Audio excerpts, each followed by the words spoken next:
Hello students, आज हम पढ़ने वाले हैं जो हमारी क्लास 10th का पहला पार्ट है, रासायनिक अभिक्रिया एवं समीकरण। ये जो है ये रासायनिक विज्ञान या रसायन विज्ञान का हमारा जो है फर्स्ट चैप्टर है। तो देखिए इसमें हमने क्या पढ़ना है। हमारी जो रोज़मर्रा की जो ज़िंदगी है उसमें क्या है, बहुत सारे बदलाव आते हैं। कुछ फिजिकल होते हैं, कुछ केमिकल, यानी कि कुछ भौतिक चेंज होते हैं परिवर्तन, और दूसरे क्या होते हैं, रासायनिक परिवर्तन। तो भौतिक परिवर्तन हम किन्हें कह सकते हैं? जैसे मैंने क्या किया, कोई कागज़ लिया और उसको फाड़ दिया बीच में से, तो क्या हमें कुछ नई चीज़ देखने को मिली? बिल्कुल भी नहीं। तो ऐसे जो चेंज होंगे वो क्या होंगे? फिजिकल चेंज, यानी कि भौतिक परिवर्तन। और केमिकल यानी रासायनिक परिवर्तन कौन से होंगे? जिनमें जब किन्हीं दो चीज़ों के बीच में रिएक्शन हुई, यानी कि अभिक्रिया हुई या कुछ चेंज आया, तो उससे हमें कुछ नई चीज़ बनती हुई दिखाई देगी। और वो जो नई चीज़ बनेगी उसके जो गुण होंगे वो क्या होंगे? जिनसे वो मिलके बना है उनसे बिल्कुल अलग। ठीक है। जैसे कि अगर मैं बात करूं, आप पानी पीते हो तो पानी किस किस चीज़ से मिलके बना होता है? हाइड्रोजन से और ऑक्सीजन से। अब हाइड्रोजन और ऑक्सीजन से मिलके पानी बन गया, यानी उसका फॉर्मूला क्या होता है? H2। ठीक है। तो हाइड्रोजन क्या थी? गैस थी। ऑक्सीजन क्या थी? हमारी गैस थी। लेकिन जो वाटर बन गया वो क्या हो गया? अब लिक्विड हो गया। तो यहाँ से प्रॉपर्टीज़ बदल गई उसकी, यानी गुण बदल गए। और आप वाटर को दोबारा से हाइड्रोजन और ऑक्सीजन में भी नहीं बदल सकते।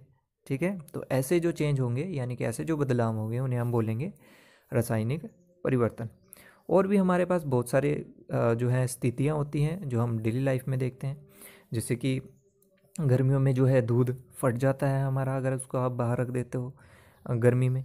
और जो भी आप फ्रूट लाते हो वो भी ख़राब हो जाते हैं हमारे थोड़े टाइम के बाद। तो ये सारी क्या हैं? केमिकल बदलाव, यानी कि रासायनिक बदलाव हैं, केमिकल चेंजेस हैं।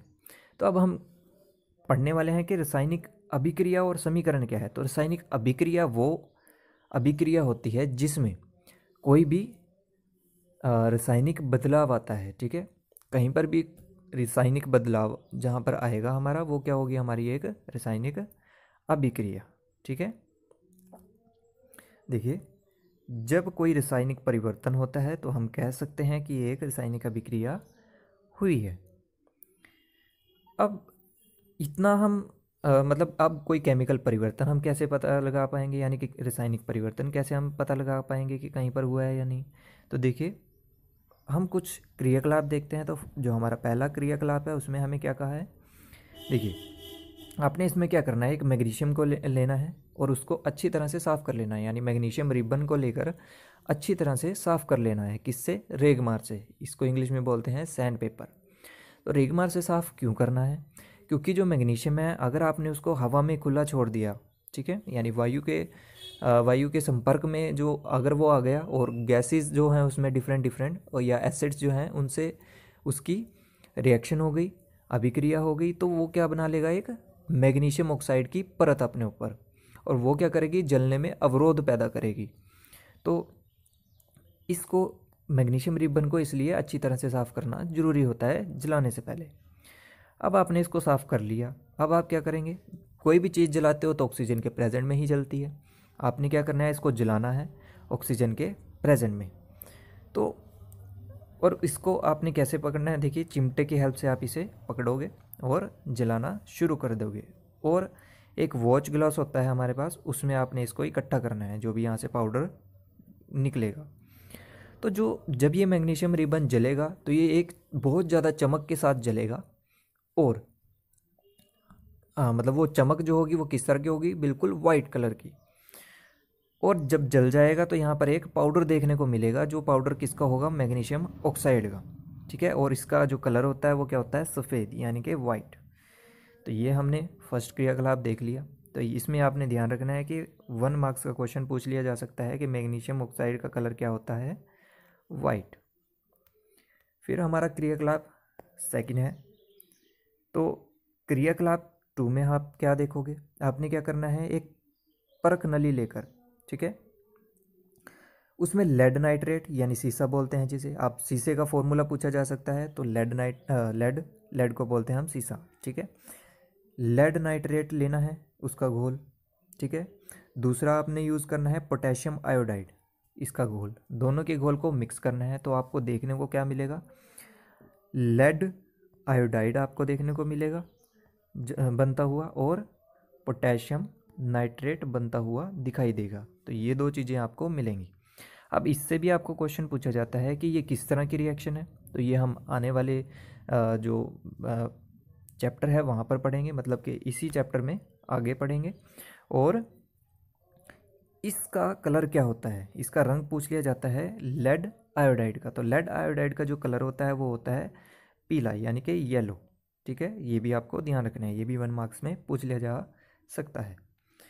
तीसरा हमारे पास क्रियाकलाप है, उसमें आपने क्या करना है, जिंक के जो हैं, जिंक के ग्रैन्युअल्स, यानी कि उसकी दानेदार, मतलब दानों की फॉर्म में क्या है, जिंक को लेना है। फिर आपने क्या करना है, उसकी अभिक्रिया करवानी है हाइड्रोक्लोरिक अम्ल से या फिर सल्फ्यूरिक अम्ल से। तो आपको क्या देखने को मिलेगा, तो आपको मिलेगा, अगर आप इसकी रिएक्शन करवा रहे हो हाइड्रोक्लोरिक एसिड से, तो मतलब ये क्या हो जाएगी, Zn प्लस H2SO4,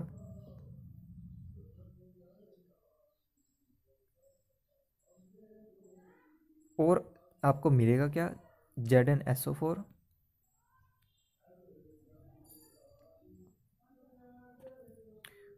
ओ सॉरी, यहाँ पर हमने रिएक्शन करवानी थी हाइड्रोक्लोरिक अम्ल से, तो यहाँ पर Zn प्लस HCl, तो इससे हमें क्या मिलेगा, ZnCl2 प्लस H2। तो ये हमें यहाँ पर देखने को मिलेगा, मतलब कि यहाँ पर हमें क्या देखने को मिलेगा, एक हाइड्रोजन गैस निकलती हुई दिखाई देगी। ठीक है, ये देखिए यहाँ पर आपको दिखाया भी है। तो आप कैसे कह सकते हो कि कोई केमिकल यानी रासायनिक अभिक्रिया हुई है, वो आपको कुछ गुणों से पता लगेगा, जैसे कि अवस्था में परिवर्तन आ जाएगा, जैसे पानी से या लिक्विड से क्या बन जाएगा, सॉलिड, यानी द्रव से किस में बदल जाएगा, ठोस में, या ठोस से द्रव में बदल जाएगा। दूसरा है रंग में परिवर्तन आएगा, मतलब कुछ रंग पहले होता है किसी का, फिर बाद में कोई रिएक्शन हुई तो रंग कुछ और हो जाता है। गैस का उत्सर्जन, ठीक है, यानी कहीं से गैस निकलती हुई दिखाई देगी, तो वहाँ पर भी केमिकल रिएक्शन हुई है, यानी कि रासायनिक अभिक्रिया हुई है। चौथा है तापमान में परिवर्तन। ठीक है, जब ये रिएक्शन करेंगे तो इसमें क्या हो जाएगा, यहाँ पर भी तापमान बढ़ जाएगा, यानी कि ये जो फ्लास्क है ये क्या हो जाएगा, गर्म। तो इस तरह से आप पता लगा सकते हो कि कहीं पर रासायनिक अभिक्रिया हो रही है या फिर नहीं हो रही।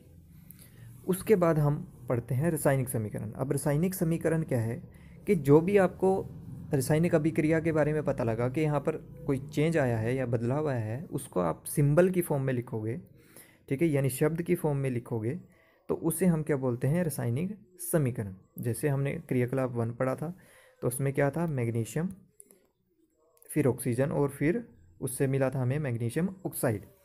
अब जो आपके लेफ्ट हैंड साइड पर लिखे हैं, इनको आप बोलते हैं अभिकारक। अभिकारक क्या होते हैं, जो किसी रासायनिक परिवर्तन में या रासायनिक अभिक्रिया में भाग लेते हैं, उन्हें बोलते हैं अभिकारक। और राइट हैंड साइड पर आपका क्या होता है, उत्पाद। उत्पाद किसे बोलेंगे, जो इनकी रिएक्शन से मिलकर बना होगा। ठीक है, और यहाँ पर आप एरो देख रहे होंगे, ये एरो क्या बताएगा कि हमारी जो रिएक्शन है वो कौन सी दिशा में हो रही है, यानी कौन सी डायरेक्शन में हो रही है। ठीक है, अब ये हमने देख लिया समीकरण। ठीक है, अब समीकरण को हम लिखेंगे कैसे। अब शब्द की फॉर्म में लिखना हर एक जगह हमारे लिए पॉसिबल नहीं है, तो हम उसको किस में बदलते हैं, उसके केमिकल फॉर्मूले की फॉर्म में। अब आपको केमिकल फॉर्मूला कैसे लिखना होगा, इसके लिए आपको वैलेंसी टेबल याद करना होगा। जब आपको वैलेंसी टेबल पता होगा तब आप फॉर्मूले लिख पाओगे। ठीक है, जैसे मैं MgO मुझे लिखना है, तो मैं कैसे लिखूँगा, देखिए, मैग्नीशियम ऑक्साइड Mg, इसकी वैलेंसी होगी 2+, और ऑक्सीजन इसके लिए होगा 2-। तो हम क्या करेंगे, जो इनकी ये वैल्यूज़ है विदाउट मतलब साइन का यूज़ नहीं करना है, यहाँ पर लिख लेंगे। अगर ये सेम है तो कैंसिल हो जाएंगी, अगर ये सेम नहीं है तो इसकी वैल्यू चली जाएगी इसके पैरों में, और इसकी वैल्यू चली जाएगी इसके पैरों में, यानी सब्सक्रिप्ट में। ठीक है, तो देखिए यहाँ सेम है तो दोनों कैंसिल हो गए, यानी ये सिंपली क्या बन गया, MgO हमारा बन गया। तो इस तरह से आप फॉर्मूले बनाते हो, यानी केमिकल यानी रासायनिक सूत्र लिखते हो। तो किसी रासायनिक समीकरण को हम शब्द से हटा के किस में लिख सकते हैं, उसके रासायनिक सूत्र की फॉर्म में। तो ये इस तरह से हम रासायनिक समीकरण को लिखते हैं। देखिए, लेकिन हमने ये लिख तो दी, क्या ये अब बैलेंस फॉर्म में है? बैलेंस का मतलब होता है कि हमारे जो रिएक्टेंट हैं उनके जो परमाणु हैं, परमाणुओं की संख्या किसके बराबर होनी चाहिए? जो उत्पाद होगा, यानी जो हमारे अभिकारक हैं उनके परमाणुओं की संख्या किसके बराबर होनी चाहिए? जो हमारा उत्पाद है उसके परमाणुओं की संख्या के बराबर। अगर ये बराबर नहीं है तो ये किस फॉर्म में है? अनबैलेंस। ठीक है। और इस इक्वेशन जब ये अनबैलेंस फॉर्म में होगी तो यानी कि असंतुलित फॉर्म में होगी तो उसे हम क्या बोल देते हैं? समीकरण की ढांचे वाली फॉर्म, यानी कि समीकरण ढांचा रासायनिक समीकरण उसे हम बोल देते हैं। ठीक है। देखिए, अब यहाँ पर हम चेक करते हैं क्या ये को कैसे बैलेंस करना है, वो हम आगे देखने वाले हैं। देखिए, हम बैलेंस करते क्यों हैं? क्योंकि हमने एक द्रव्यमान संरक्षण नियम पढ़ा था पिछली क्लास में। तो वो क्या कहता है कि अगर किसी अभिक्रिया में जो द्रव्यमान होगा किसका? अभिकारकों का, वो किसके बराबर होना चाहिए? हमारे उत्पाद के। ठीक है। हम देखते हैं कि हम किसी रिएक्शन को कैसे बैलेंस करेंगे। तो देखिए, यानी संतुलित कैसे करेंगे। तो सबसे पहले आपने तत्व लिख लेने हैं, फिर अभिकारकों में परमाणुओं की संख्या, फिर उत्पाद में परमाणुओं की संख्या। अब जैसे हमारी ये वाली जो रिएक्शन है यानी कि अभिक्रिया है, उसमें देखिए Mg है हमारे पास एक तत्व और दूसरा क्या है? ऑक्सीजन है तत्व। हमने तत्व लिख लिया। अब आपको क्या करना है? आपने उत्पाद साइड देखना है कि मैग्नीशियम के जो परमाणु हैं वो कितने हैं। तो मैग्नीशियम के परमाणु हमारे पास क्या हैं? सिंगल हैं। और एक और चीज़ का आपने ध्यान रखना है, जब भी आप बैलेंस करोगे तो आपने सबसे पहले क्या कर लेना है, यहाँ पर बॉक्स बना लेने हैं। जो भी हैं आपके अभिकारक हैं या फिर उत्पाद हैं उनके चारों तरफ इस तरह से आपने बॉक्स बना लेने हैं।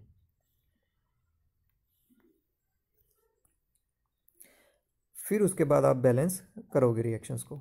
ठीक है। तो देखिए, यहाँ Mg के एटम कितने हैं हमारे? सिंगल। O के एटम कितने हैं? 2। अब उत्पाद साइड मैग्नीशियम का एटम क्या है? सिंगल। और ऑक्सीजन का भी क्या है? सिंगल। तो हमें इसको क्या बनाना पड़ेगा? डबल, क्योंकि ये हमें बराबर करने हैं। तो 2 से मल्टीप्लाई करके मैं इसे बैलेंस कर सकता हूँ। तो देखिए, 2 से मल्टीप्लाई कर दिया, ये 2 हो गया। अब मुझे 2 जो है वो इसके नीचे नहीं लिखना है, मुझे लिखना कहाँ है? इसके आगे। तो यहाँ पर हो गया 2 MgO। अब ऑक्सीजन तो 2 इधर भी हो गए और इधर साइड भी हो गए, लेकिन ये जो 2 लिखा है ना, इसका मतलब है कि ये यहाँ पर जो मैग्नीशियम है उसके परमाणु भी 2 हो गए और ऑक्सीजन के भी 2 हो गए। लेकिन हमारे अभिकारक साइड जो है Mg के परमाणु कितने थे? सिर्फ 1। तो इसको 2 बनाने के लिए हमें क्या करना पड़ेगा? इधर 2 से मल्टीप्लाई करना पड़ेगा। तो हमारी जो बैलेंस इक्वेशन हो जाएगी वो क्या हो जाएगी? 2 Mg plus O2 arrow 2 MgO। तो इस तरह से ये हो गई बैलेंस। इस तरह से आप इसे बैलेंस करोगे। दूसरा एक और आपको याद रखना है, आपको इनकी भौतिक अवस्था भी लिखनी है कि ये किस अवस्था में है। या तो वो गैस हो सकती है, या द्रव हो सकती है, या जलीय हो सकती है, या ठोस। जलीय का मतलब जो पानी में घुला हुआ हो। ठीक है। तो देखिए, हम इनकी स्टेट लिख लेते हैं, भौतिक अवस्था लिख लेते हैं। तो मैग्नीशियम 2 Mg ये क्या था? सॉलिड फॉर्म में, यानी कि S। फिर ऑक्सीजन ये क्या थी? गैस, तो यानी कि G। एरो मैग्नीशियम ऑक्साइड किस फॉर्म में था हमारा? सॉलिड फॉर्म में, पाउडर फॉर्म में मिला था, तो उसके लिए S। तो अब ये जो है अच्छी तरह से बैलेंस हो गई है।